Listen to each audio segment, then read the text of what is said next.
تو نبی اور اللہ کی پیشین گوئیاں بالکل مخالف حالت کی ہوتی ہے، لیکن اس کے باوجود صحیح ہوتی ہے۔ یہ ان کے حق ہونے کی، سچے ہونے کی زبردست دلیل ہے، اور توحید کی بھی دلیل ہے کہ حالات بالکل پلٹا کھا گئے، اللہ نے فرمایا ہے اور ویسا ہی ہوا جیسا اللہ نے کہا تھا۔ یعنی حالات کو بدلنے پر، گویا حالات اور ہر معاملے پر اللہ تبارک و تعالیٰ کی پوری قدرت ہے، اور اسی کی مشیت سے سارے کائنات کے واقعات ہوتے ہیں۔ مواضیع السورۃ المبارکہ، اس سورہ مبارکہ کے موضوعات، مضامین۔ نمبر 1، اس میں کہا گیا کہ اس میں ایک بڑے عظیم فتنے کا بیان ہے، اور خاص طور سے قوس میں انہوں نے کہا کہ خاص طور سے آج کے زمانے میں یہ فتنہ بہت زبردست اور عظیم ہے، جس کا میں نے ابھی تذکرہ کیا تھا۔ وہ یہ ہے، وہی الاغترار بما علیہ روم من تقدم فی علوم الدنیا، اور یہ دھوکے میں پڑنا اس چیز پر جو اس نعمت پر یا ان چیزوں پر جس پر رومی ہے دنیاوی علوم میں ترقی پر، دنیاوی علوم میں ترقی کی شکل میں، دنیاوی ترقی کے اعتبار سے۔ یہاں روم کا جو لفظ یہ استعمال کر رہے ہیں صاحب کتاب، میں اسے یہ سمجھتا ہوں کہ آج ہم لوگ انگریز، ہم انگریز کہتے ہیں، انگریز حالانکہ برطانیہ کے رہنے والوں کو کہا جاتا ہے، لیکن ہمارے بہت سارے لوگ مشرقی بر صغیر وغیرہ میں جب انگریز کہتے ہیں تو مغربی دنیا مراد لیتے ہیں۔ تو مغرب کا رہنے والا، یورپ کا رہنے والا، امریکہ اور یورپ کے لوگ، ان کو جو ہم کہتے ہیں یہ اس معنی میں گویا ان کی بات کہی جا سکتی ہے، کیونکہ رومیوں کا جو مذہب تھا اور ہے، آج ان کا عیسائیوں کا وہی سینٹر روم میں ہی ہے، اٹلی میں، جو اٹلی ہے اس میں ایک شہر روم ہے، اور اسی کا ایک ویٹیکن سٹی ایک شہر تھا جس کو ایک سب سے چھوٹے ملک کی حیثیت سے الگ کر دیا گیا، اس لیے کہ وہاں پوپ پال کا مرکز ہے، کیتھولک چرچ کا سینٹر ہے۔ تو یہ رومی ہے۔ اب اس اعتبار سے عیسائی طبقہ، عیسائیوں کی بات گویا یہ کہہ رہے ہیں کہ عیسائی یا نصارہ یا اہل کتاب، یہ جو ٹیکنالوجی اور ترقی میں آج کے زمانے میں آگے ہیں، اس زمانے میں بھی گویا ان کے پاس کافی ٹیکنالوجی اور آلات اور ہتھیار اور تعداد تھی۔ تو اس فتنے کا اس میں اشارہ ہے، وَإِتْقَانِهِمْ لَهَا، اور اس سلسلے میں ان کی مہارت، مضبوطی، اور ساتھ ہی مسلمانوں کا اس میدان میں پچھڑنا اور عاجز ہونا کہ مسلمان ان کے مقابلے میں بہت پیچھے ہیں ان امور میں، دنیاوی ترقی اور آلات کے معاملے میں۔ مما جعل، یہ اس کے نتیجے میں کیا ہوتا ہے کہ مسلمانوں میں جو کمزور عقل والے لوگ ہیں، کمزور عقل بلکہ کمزور ایمان والے بھی کہہ لیں، کمزور عقل والے جو لوگ ہیں وہ یہ گمان کرتے ہیں کہ رومی جب ترقی اور ٹیکنالوجی میں آگے ہیں تو یہ اس بات کی وجہ سے ہے کہ وہ حق پر ہے، یعنی ان کی ترقیات کی بنیاد پر یہ دماغ میں کرتے ہیں کہ وہ صحیح ہیں، حق پر ہیں، اور ان کے علاوہ جو لوگ ان سے پیچھے پچھڑ گئے ہیں، پسماندگی کے شکار ہیں، وہ باطل پر ہیں۔ یہاں رومیوں کی جگہ آپ یورپیوں یا مغربی دنیا کو کہہ لیجئے۔ ہاں، وَبَيَانِ أَنَّ هَذَا جَهْلٌ فَاحِشٌ، گویا اس قرآن کی ان آیتوں میں یہ اشارہ ہے کہ یہ بہت کھلی ہوئی جہالت اور بہت گمراہ کن غلطی ہے۔ ایسا سوچنا کھلی ہوئی جہالت ہے اور گمراہ کن غلطی ہے۔ ظاہری اسباب کی بنیاد پر فیصلہ نہیں کیا جاتا، اصولوں اور حق اور باطل کی بنیادوں پر دیکھا جاتا ہے کہ کون صحیح ہے کون غلط ہے۔ ایسا ممکن ہے کہ ایک شخص دین، مذہب، اصول کے اعتبار سے غلط ہو، لیکن دنیاوی اعتبار سے اس کو غلبہ حاصل ہو، حکومت حاصل ہو، اقتدار حاصل ہو، اور ایسا اکثر ہوتا رہا ہے۔ یہ اللہ تبارک و تعالیٰ کی طرف سے ہماری یا انسانوں کی آزمائش بھی ہوتی ہے۔ فَسُبْحَانَ مَنْ أَنزَلَ هَذِهِ الْآيَةَ، صاحب کتاب نے کہا کہ پاک ہے وہ ذات جس نے ان آیتوں کو نازل کیا موجودہ زمانے کے واقعات کے ہونے سے بہت پہلے ہی ان آیتوں کو نازل کیا اور ہماری ہدایت و رہنمائی فرمائی۔ نمبر 2، مضامین سورہ بیان کرتے ہوئے انہوں نے ایک بات کہی کہ اس مبارک سورت نے الگ الگ معیار پر، مستوی پر اللہ تبارک و تعالیٰ کی نشانیوں، اس کی نعمتوں اور توحید کی نشانیوں کو بیان فرمایا ہے۔ بہت ہی واضح نشانیوں کے ساتھ ایسی دلیلوں اور آیتوں کو بیان کیا ہے جس کا ہم اور آپ روزمرہ مشاہدہ کر سکتے ہیں، کرتے ہیں۔ اگر ہم اس میں غور کریں تو اللہ تبارک و تعالیٰ کی عظمت، اس کی کبریائی، اس کی وحدانیت اور اس کی ہم پر احسان اور نعمت کو ہم نہ صرف مانیں گے بلکہ اس میں ہمارا ایمان اور یقین بڑھتا چلا جائے گا۔ چنانچہ کہہ رہے ہیں کہ اس صورت میں ایسی چیزوں کو اکٹھا کیا جو اللہ تبارک و تعالیٰ کی بالکل واضح اور مضبوط نشانیاں ہیں۔ مختلف معیار پر، مختلف زندگی کے مختلف شعبوں سے متعلق. سب سے پہلے اب اس میں ایک ایک اشارہ کیا انہوں نے. ایک تاریخی اعتبار سے اللہ تبارک و تعالیٰ کی نشانیاں، اور وہ آیت 2 سے 4 تک جو ہم نے ابھی پڑھی جس کا ترجمہ غلبت الروم فی ادنی الارض، تو یہ تاریخی اعتبار سے اللہ تعالیٰ کی نشانیاں اس میں نظر آتی ہے. رومیوں اور فارسیوں کے درمیان جنگ کا معاملہ پہلے کیا ہوا اور آئندہ کیا ہونے والا ہے اللہ تبارک و تعالیٰ نے تاریخی اعتبار سے بتایا. اس میں ہم کو پتہ چلتا ہے کہ تاریخ میں، انسانی زندگی میں مختلف قوموں کے بیچ جو بھی آویزش، کشمکش، تناؤ، جھگڑے، سیاست، جو بھی واقعات اور معاملات ہو رہے ہیں، سب پر اللہ تبارک و تعالیٰ کا اختیار ہے. للہ الامر من قبل و من بعد. اس سے پہلے بھی اللہ کا اختیار تھا، اسی کا حکم چلتا تھا، اور بعد میں بھی اسی کا چلتا ہے. تو تاریخی اعتبار سے ہم غور کریں، اللہ کی نشانی ان واقعات میں نظر آتی ہے. نمبر 2، اقتصادی اعتبار سے اللہ کی نشانیوں کا اس میں تذکرہ ہے. اس میں زکوٰۃ کی فضیلت اور سود کی حرمت بیان کی گئی ہے کہ اس سود کے اختیار کرنے میں کوئی فائدہ نہیں ہے بلکہ خسارہ ہے اور شقاوت ہے، آدمی کا برا انجام ہونے والا ہے. چنانچہ آیت نمبر 39 میں، سورہ روم کی آیت نمبر 39 میں اللہ تعالیٰ نے ارشاد فرمایا، وَمَا آتَيْتُم مِّن رِّبًا لِّيَرْبُوَ فِي أَمْوَالِ النَّاسِ. اور تم جو بھی لوگوں کو ربا دیتے ہو، سود دیتے ہو، تاکہ لوگوں کے مال میں زیادتی ہو، فَلَا يَرْبُو عِندَ اللَّهِ. تو یہ اللہ کے پاس یہ مال بڑھتا نہیں ہے. ہاں، عام طور سے مفسرین نے، بہت سارے مفسرین نے اس کو سود کے معنی میں لیا. اس کے ربا کا معنی سود ہے کہ لوگ سودی لین دین کرتے ہیں یا جو پیسہ دیتے ہیں، تو سود اور بیاج دینے کے بعد آدمی سمجھتا ہے کہ مال بڑھ رہا ہے. لیکن یہاں اللہ نے کہا کہ اللہ کے نزدیک وہ مال بڑھتا نہیں ہے. حضرت ابن عباس رضی اللہ تعالیٰ عنہ اور کئی صحابہ اور تابعین اور مفسرین کہتے ہیں کہ یہاں ربا سے مراد سود نہیں ہے. اس آیت میں یہاں ربا سے مراد وہ مال ہے کہ ایک چھوٹا آدمی، مخدوم اپنے خادم کو، رعایا میں سے کوئی آدمی بادشاہ کو، کوئی چھوٹا آدمی کسی آفیسر کو کوئی پیسہ دیتا ہے. یہ میں وضاحتاً کہہ رہا ہوں، کوئی تحفہ دیتا ہے.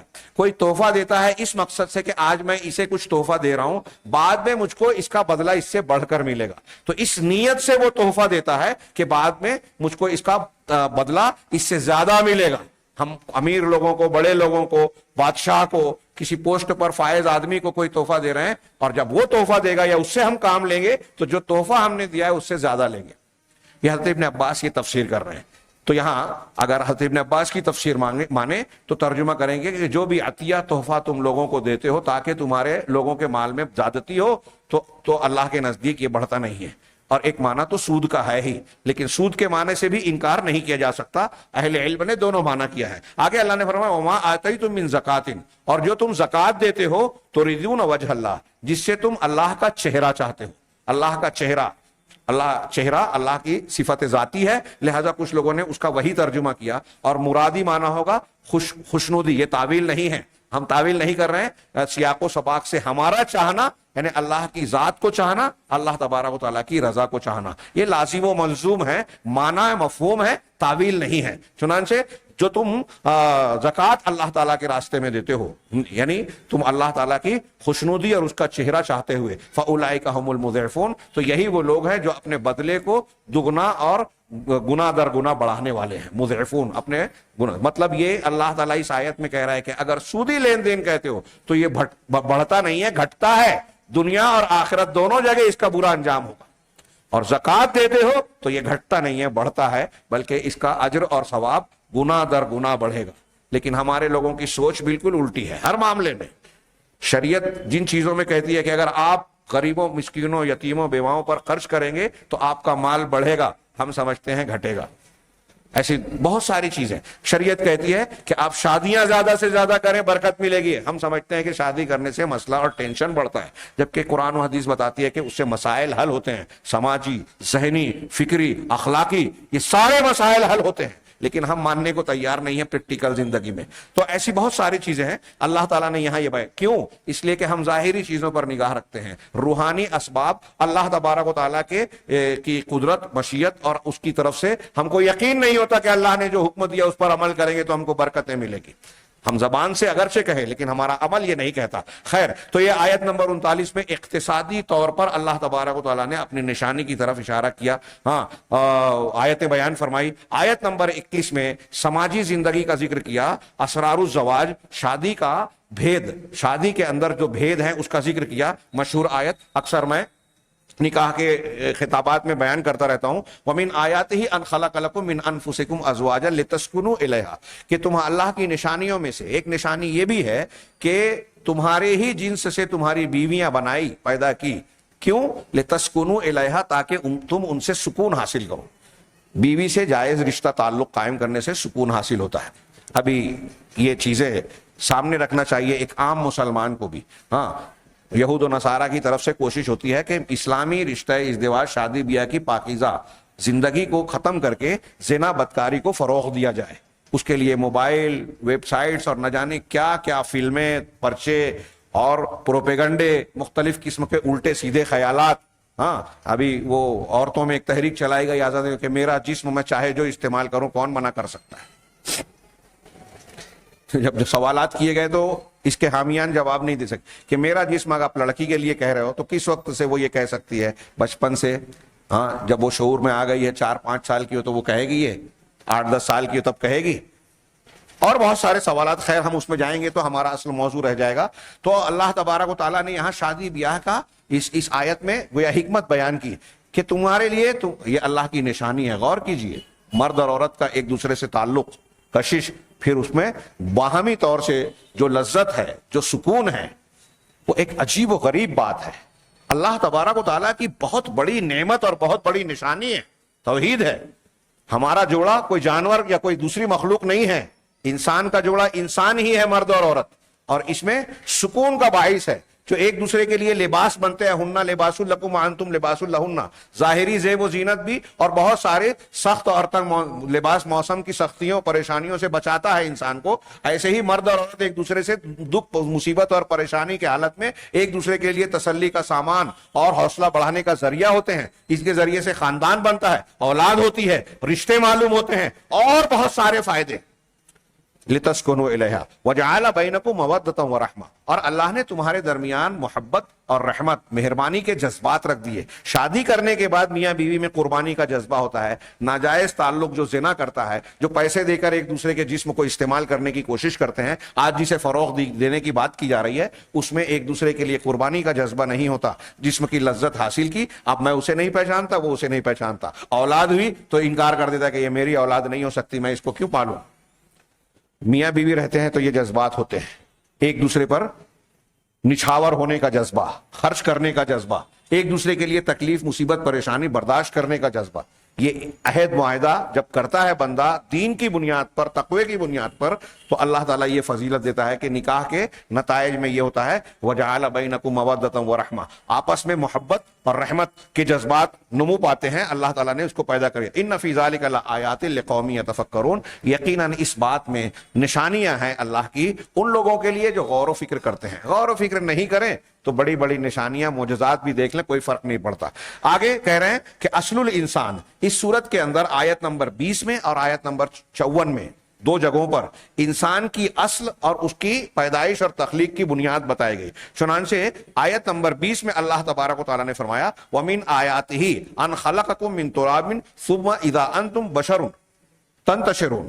اللہ کی نشانیوں میں سے ایک یہ بھی ہے کہ اللہ نے تم کو مٹی سے پیدا کیا. پہلی تخلیق آدم علیہ السلام کی مٹی سے ہوئی تو یہ آغاز مٹی سے ہوا. دوسری تخلیق جو ہماری اور آپ کی ہو رہی ہے تو یہ نطفے سے ہو رہی ہے. اس کا بھی ذکر قرآن میں ہے. اور یہ نطفہ بنتا کیسے ہے؟ آپ تفسیر میں دیکھیں، تفاصیل ہم نے بھی مختلف موقعوں پر بیان کی کہ ہم جو غذا کھاتے ہیں، چاول، گیہوں، سبزی، ترکاری جو بھی ہم کھاتے ہیں، یا جانور کا گوشت کھاتے ہیں، تو وہ جانور چارہ جو کھاتا ہے یہ زمین سے، مٹی سے پیدا ہوتی ہے. اللہ پانی برساتا ہے، مٹی کے اندر کے اجزاء، بیج کو وہ چیزیں فراہم کرتی ہیں جو ہماری غذائیت کے حامل بنتی ہیں، ہمارے جسم کی ضروریات کو پورا کرنے والی معدنیات اور نمکیات اور جتنی غذائی چیزیں ہیں وہ ساری چیزیں مٹی سے ملتی ہے اس میں، اور پھر وہ غذا بنتی ہے. اور پھر ہم جب کھاتے ہیں تو ہمارے کھانے سے خون بنتا ہے، اس خون سے نطفہ بنتا ہے، اور نطفے سے پھر انسان کی پیدائش ہوتی ہے. تو اصل ہماری پیدائش کی مٹی ہی ہے. اللہ تبارک و تعالیٰ نے فرمایا کہ تم کو مٹی سے پیدا کیا، ثم اذا انتم بشر، پھر اب تم انسان ہو کر زمین میں پھیلے جا رہے ہو, تنتشرون. ہاں, اللہ نے مٹی سے بنایا اور اب زمین میں, دنیا میں انسان پھیلتا جا رہا ہے. یہ آیت نمبر 20 میں ہے. آیت نمبر 54 میں 54 میں کہا اللہ الذی خلقکم من ضعف, اللہ ہی ہے جس نے تم کو ضعف, کمزوری کی حالت میں پیدا کیا. اب یہ کمزوری کی حالت میں جب ماں کے پیٹ میں نطفہ تھا اس وقت کہہ لیجئے, یا پیدا ہونے کے بعد جب ماں کے پیٹ سے بچہ نکلتا ہے اس وقت انتہائی کمزور ہوتا ہے. تو پیدائش کے وقت کمزور ہوتا ہے, ماں کے پیٹ میں کوئی حیثیت نہیں ہوتی, ایک کیڑا نطفے سے نکل کر جا کے مادہ رحم مادر میں استقرار پاتا ہے. کیا حیثیت ہے اس وقت اس کی؟ تو ہم اور آپ سب وہی تھے, ہاں, اسی مرحلے سے گزر کر آئے ہیں. ہاں, تو تم کو کمزوری کے حالت میں پیدا کیا. ثم جعل من بعد ضعف قوة, پھر تمہاری کمزوری کے بعد تم کو قوت عطا کی.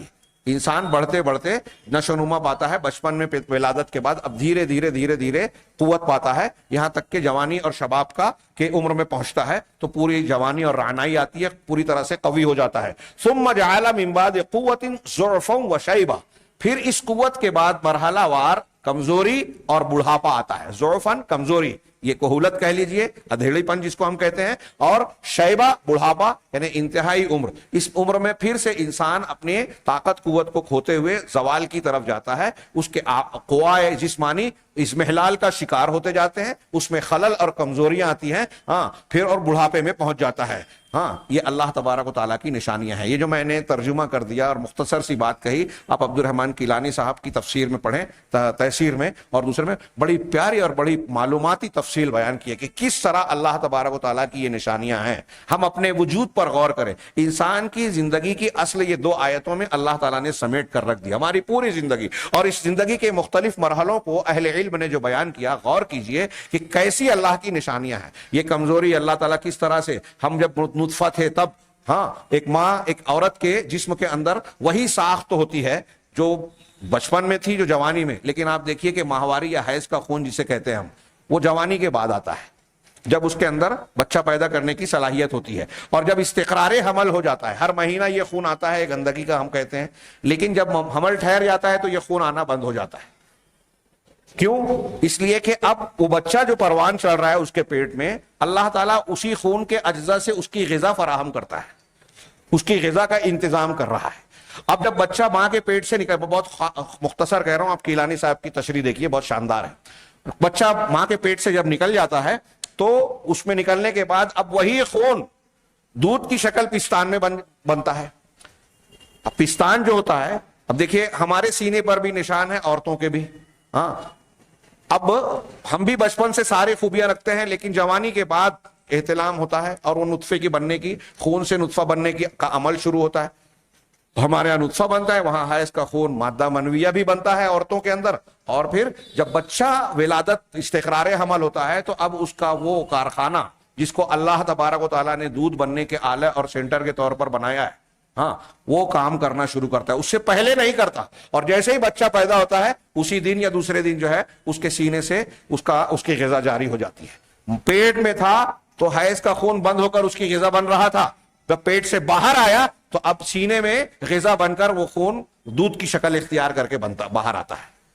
یہ کیا خود بخود غور کیجئے, جب تک بچہ پیدا نہیں ہوا سینے میں دودھ نہیں آیا, ہونے کے بعد دودھ آ رہا ہے. کیا یہ ایسے ہی ہو گیا؟ یہ اللہ کی نشانی ہے. میں نے ایک بات کہی اس سارے مرحلے میں, اور پھر بچپن, پھر بچپن سے بڑھتے ہوئے غذاؤں کا استعمال اور مختلف درجات پہ جانے کا جس کا ذکر ان آیتوں میں ہے. آپ غور کرتے جائیے, بڑی شاندار نشانیاں ہیں اللہ کی. چنانچہ اللہ تبارک تعالیٰ نے اپنی ان نشانیوں کا بھی ذکر کیا. اسی آیت میں آگے یہ بھی فرمایا کہ یخلق ما یشاء, اللہ جو چاہتا ہے پیدا کرتا ہے. وہو العلیم القدیر, اسے پورا علم اور پوری قدرت اس کے پاس موجود ہے. اس کے علم میں, اس کی قدرت میں کوئی کمی نہیں ہے کہ کوئی کام نہ کر سکے. آگے کہا خلق السماوات والارض, آیت نمبر 22 میں آسمانوں اور زمین کی تخلیق کو بطور نشانی بیان کیا کہ ومن آیاتہ خلق السماوات والارض واختلاف السنتکم والوانکم, کہ اللہ کی نشانیوں میں سے آسمانوں اور زمینوں کی بناوٹ اور پیدائش ہے, اور تمہاری زبانوں اور تمہارے رنگوں کا اختلاف. اس میں سے ایک چیز ایک کتاب ہے. آسمان زمین کی تخلیق کیسی زبردست ہے, اس میں کوئی نقص خامی عیب نہیں ہے, زندگی کے لائق. ہاں غور سے دیکھیے، بار بار دیکھیے، آنکھیں تھک جائے گی، کوئی عیب تفاوت نہیں ملے گا۔ سورہ ملک میں اللہ نے فرمایا۔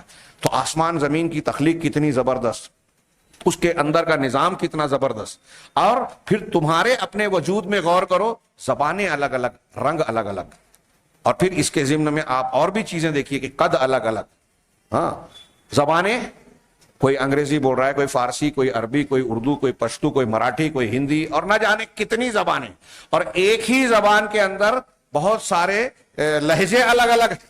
ہم مالیگاؤں میں جو زبان بول رہے ہیں، یہی زبان بھیونڈی میں اور بمبئی میں اور فلاں جگہ تھوڑا لہجہ چینج ہو جاتا ہے، لہجہ بدل جاتا ہے، اصطلاحات اور محاورات میں تبدیلی ہو جاتی ہے، مخصوص علاقوں کے مخصوص اصطلاحات ہوتی ہیں۔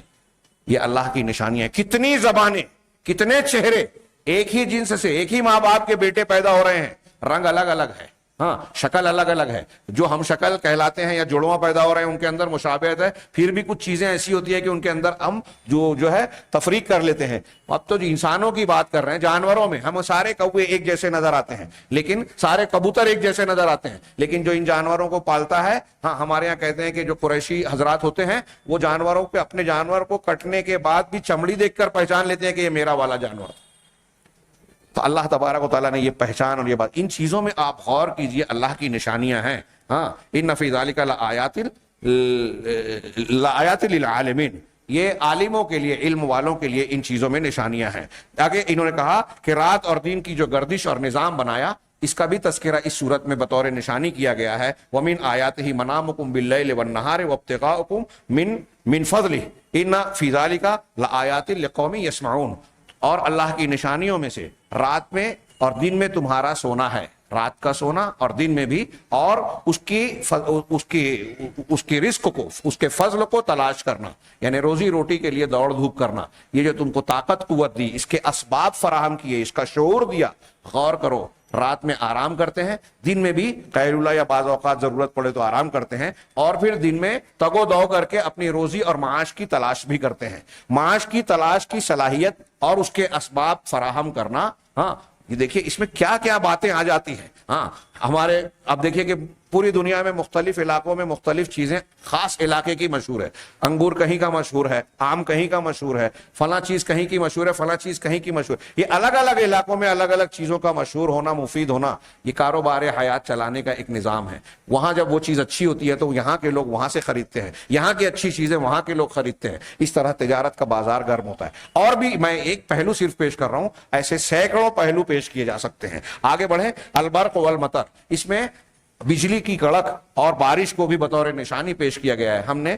جو اللہ کے نبی صلی اللہ علیہ وسلم کے معجزات علمیہ قرآن و حدیث کے بیان کیے ہیں، اس میں ان چیزوں کی کچھ سائنسی تفصیلات بھی بیان کی گئی، جس کا یہاں موقع نہیں ہے۔ اللہ نے آیت نمبر 24 میں سورہ روم میں فرمایا وَمِنْ آیَاتِهِ يُرِيكُمُ الْبَرْقَ خَوْفًا وَطَمَعًا، کہ اللہ کی نشانیوں میں سے یہ ہے کہ وہ بجلی کی چمک اور کڑک کو تم کو دکھاتا ہے، خوف کے طور پر بھی اور امید کے طور پر بھی، یعنی امید اور خوف کا باعث بنا کر۔ جب بجلی کڑکتی ہے تو ڈر لگتا ہے کہ یہ گرے گی تو تباہ کر دے گی، عذاب بن جائے گی، اور امید بنتی ہے کہ اس سے فضا میں ہلچل ہوگی اور قدرت کے نظام کے مطابق بارش ہوگی۔ یہ امید بارش کی ہوتی ہے، اور خوف اس کے گرنے اور جلا دینے کا، عذاب کا ہوتا ہے۔ وَيُنَزِّلُ مِنَ السَّمَاءِ مَاءً، اور اللہ تعالیٰ آسمان سے پانی یعنی بارش نازل کرتا ہے، فَيُحْيِي بِهِ الْأَرْضَ بَعْدَ مَوْتِهَا، اور اس کے ذریعے سے، اس پانی کے ذریعے سے زمین کو مر جانے کے بعد، مردہ ہو جانے کے بعد پھر سے زندگی بخشتا ہے۔ زمین جب بارش نہیں ہوتی، سوکھا پڑتا ہے تو مر جاتی ہے، ہاں اس میں کوئی زندگی کے آثار نہیں ہوتے، لیکن قرآن نے کہا جب اللہ بارش برساتا ہے تو یہ پھولتی ہے اور نشوونما پاتی ہے، حرکت کرتی ہے، اس میں چال پیدا ہوتی ہے اور پھر سے زندگی آ جاتی ہے۔ ان فی ذلک لآیات لقوم یعقلون، اس میں عقل رکھنے والوں کے لیے اس میں نشانیاں ہیں۔ فمن تأمل، ہاں میں آگے بڑھ رہا ہوں، ہاں فمن تأمل فیہا ملأ اللہ، جو ان آیتوں اور ان نشانیوں میں غور کرے گا اللہ تبارک و تعالی کے تعلق سے، اس کا دل اس یقین سے بھر جائے گا کہ اللہ تبارک و تعالیٰ ہی اکیلا تنہا خالق و مالک ہے، وہ پاک ہے، اور اللہ تبارک و تعالیٰ اس کے دل کو اس کا دل اس یقین سے بھی بھر جائے گا کہ اللہ تعالیٰ نے جو بھی وحی نازل کی ہے اس میں کوئی بھی بات غلط اور جھوٹ ہو ہی نہیں سکتی۔ آخر میں فوائد و لطائف، اس سورہ مبارکہ سے متعلق فوائد کا اختصار کے ساتھ تذکرہ کر دوں کہ خص اللہ ذکر الروم فی ہذہ سورۃ ایضاً، اس صورت میں بھی اللہ تبارک و تعالیٰ نے روم کا ذکر بطور خاص کیا ہے، رومیوں کا،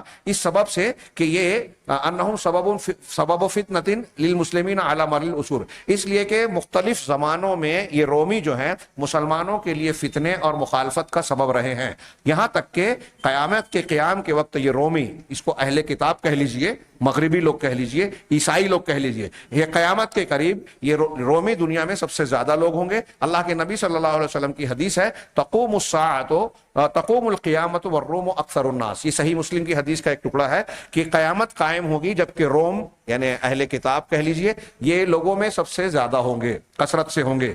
مما قد یسبب شکا، جس کی وجہ سے بعض مرتبہ بعض مسلمانوں کے دلوں میں یہ چیز شک کا سبب بنتی ہے، ہاں، کہ جب وہ زیادہ ہیں تو مطلب ان کی اندر حق ہوگا، جیسا کہ اس سے پہلے گزرا۔ چنانچہ یہ مبارک صورت اس تناظر میں اپنے مضامین کے ساتھ یہ بیان، ان باتوں کو جو بیان کرتی ہے، اس سے مسلمانوں کے دل اپنے رب پر یقین کے ساتھ بھر جاتے ہیں اور اس بات کا یقین کر لیتے ہیں کہ اس اللہ تبارک و تعالیٰ کا وعدہ سچا ہے اور اللہ تعالیٰ اپنے وعدے سے اس امت کی مدد کرے گا، یہ امت منصور ہوگی، مدد یافتہ ہوگی اللہ کی جانب سے۔ نمبر 2 کہ اعظم و اجل العبادات، عبادتوں میں سب سے عظیم اور سب سے بہترین عبادت جو ہے اور زبان پر سب سے خفیف عبادت نفل عبادتوں میں، اور میزان میں، اللہ کے میزان میں سب سے بھاری اللہ کا ذکر ہے، اور اس ذکر کے لیے کوئی وقت مقرر اور محدد نہیں ہے کہ اسی وقت میں آپ کر سکتے ہو کسی اور وقت میں نہیں، بلکہ پورے دن آپ کر سکتے ہیں۔ آیت نمبر 17 اور 18 میں اللہ نے فرمایا فسبحان اللہ حین تمسون وحین تصبحون، چنانچہ اللہ کی تسبیح بیان کرو جب تم شام کرتے ہو اور جب صبح کرتے ہو، وَلَهُ الْحَمْدُ فِي السَّمَاوَاتِ وَالْأَرْضِ، اور اللہ ہی کے لیے تمام تعریفیں ہیں آسمانوں میں اور زمین میں، وَعَشِيًّا وحین تظہرون، اور دن ڈھلے بھی اس کی تسبیح بیان کرو اور ظہر کے وقت بھی تم اس کی تسبیح بیان کرو۔ بعض علماء نے یہاں تسبیح سے مراد نماز کو لیا ہے، نماز سب سے بڑی عبادت اور اللہ کا ذکر ہے، اور یہ ان آیتوں میں اور پھر بعض دوسری سورہ طٰہٰ، سورہ بنی اسرائیل کی آیتوں کو ملا کر آپ کیلانی صاحب کی اور شیخ حافظ صلاح الدین وغیرہ کی تشریحات دیکھیے تو معلوم ہوگا کہ ان آیتوں میں اللہ تعالیٰ نے قرآن مجید میں 5 وقت کی نمازوں کو بیان کیا ہے۔ 5 وقت کی نمازوں کا وقت کا ذکر قرآن مجید سے ثابت ہوتا ہے۔ منکرین حدیث کہتے ہیں کہ قرآن سے اوقات صلاۃ ثابت نہیں ہوتے، لیکن ان کو سمجھتا نہیں ہے، علم نہیں ہے۔ ان آیتوں میں اور بعض دوسری آیتوں کو ملا کر دیکھیں تو قرآن سے 5 اوقات کے نماز ثابت ہو جاتے ہیں۔ تفصیل کا یہاں موقع نہیں ہے، صبح اور شام میں اور مختلف اوقات میں یہ عشاء، فجر، ظہر وغیرہ سب آگے، اور اس میں حکمتیں بھی بتائی کہ کن موقعوں پر اللہ تعالیٰ نے نماز سے منع کیا ہے اور کیوں منع کیا ہے۔ ہاں، نمبر 3 الذنوب سبب المصائب، اس صورت میں کے مضمون میں ہم کو یہ بھی پتہ چلتا ہے فوائد سے کہ ہماری مصیبتوں کی جڑ اور سبب جو ہے ہمارے گناہ ہیں۔ ہاں، یہ بہت اہم بات ہے اور آج اس سبق کو بار بار دہرانے کی ضرورت ہے، تازہ کرنے کی ضرورت ہے۔ تو جتنی مصیبتیں ہیں، حادثات ہیں، پریشانیاں ہیں دنیا کے اندر، ان سب کی سب سے بنیادی وجہ گناہ ہیں۔ اللہ نے اسی صورت میں فرمایا آیت نمبر 41 میں ظہر الفساد فی البر والبحر بما کسبت ایدی الناس، کہ خشکی میں اور تری میں جو بھی بگاڑ اور فساد نمایاں ہو رہا ہے، ظاہر ہو رہا ہے، وہ لوگوں کے اپنے کرتوتوں اور بدعمالیوں کا نتیجہ ہے۔ لیذیقہم بعض الذی عملوا، تاکہ اللہ تعالیٰ ان کے بعض اعمال کا مزہ انہیں چکھا دے، لعلہم یرجعون، اور مقصد کیا ہے کہ ان کو مزہ چکھا رہے تاکہ وہ لوٹیں، اللہ کی طرف پلٹیں، توبہ و استغفار کریں۔ تو اس آیت سے پتہ چلا کہ گناہ مصیبتوں کی جڑ ہے۔ آخری بات کہ طوبیٰ لمن حفظ عمرہ فلم یسرف الا فی طاعت ربی، کہ اس شخص کے لیے مبارک بادی ہے، ہاں، خوشخبری ہے جو اپنی عمر کی حفاظت کرتا ہے اور اس کو اپنے پروردگار کی فرما برداری میں ہی صرف کرتا ہے اور اللہ کی رضامندی اور رضوان کی تلاش میں جلدی کرتا ہے اپنی عمر کا اور وقت کا فائدہ اٹھاتے ہوئے۔ اور ہائے افسوس، ہاں، پریشانی اس شخص کے لیے جو لہو و لعب، کھیل کود میں اپنی عمر کو ضائع کرتا ہے اور اپنی خواہشات نفس کا پیٹ بھرنے اور خواہشات کو پورا کرنے میں لگا رہتا ہے اور دنیا کے پیچھے بھاگتا رہتا ہے۔ ایسے لوگوں کے لیے بدقسمتی کی بات ہے، بری خبر ہے، اور اچھی خبر ان لوگوں کے لیے ہے کیونکہ اس صورت میں یہ بتایا گیا، ہماری زندگی کی حقیقت بیان کی گئی، وہی آیت جو انسان کی حقیقت بتائے گی کہ اللہ تعالیٰ جب انسان کو پیدا کرتا ہے تو کمزوری میں، پھر کمزوری کے بعد قوت دیتا ہے، پھر قوت کے بعد پھر سے کمزوری اور بڑھاپا آتا ہے اور انسان موت کے منہ میں جاتا ہے. یہ لذت اور آشنائی اور موج مستی کے ایام مختصر سے ہیں، لہذا خوشخبری اس کے لیے ہے جو اس کا صحیح استعمال کرتا ہے، اور وہ بہت بدقسمت ہے جو ان اوقات کو ضائع کرتا ہے. اللہ تعالی ہمیں خیر کی توفیق دے. وآخر دعوانا ان الحمد للہ رب العالمین وصلی اللہ علی نبینا محمد.